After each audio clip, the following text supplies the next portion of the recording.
Sugar level control করার রামবাণ মহৌষধি হচ্ছে কালো মেঘের পাতা। সামনে যেহেতু আমার ৯ মাসের সাধভক্ষণ হয়েছিল আর ১৭ বাড়ি থেকে আমাকে সাধ খাওয়ানো হয়েছিল। সাধভক্ষণের পরপর ৭ দিন ধরে চলেছিল। প্রত্যেক বাড়ি থেকে ৯ মাস উপলক্ষে ৯ রকমের মিষ্টি নিয়ে আসা হয়েছিল। আর মিষ্টি খাওয়ার যেহেতু একটু, একটু করে নিয়ম রয়েছে, তাই সব বাড়ির ৯ রকমের মিষ্টি একটু, একটু করে খেয়েও এই ৭ দিনে আমি ১৫৩টা মিষ্টি কিন্তু একটু, একটু করে খেয়ে নিয়েছি।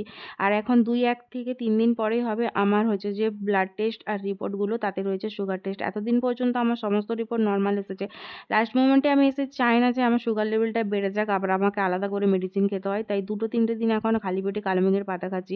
কালো মেঘ আর কুলেখাড়ার পাতা খেতে একেবারে ভালো লাগে না, মানে অসহ্যকর লাগে, কিন্তু এগুলো শরীরের পক্ষে ভীষণ ভালো। আর তাও আমি কষ্ট করে তাই সকালে খালি পেটে কালো মেঘের পাতাটা খাচ্ছি। এখন সকালের ব্রেকফাস্ট থেকে রাতের ডিনার পর্যন্ত সমস্ত যাই খাবো তাই তেতো মনে হয়।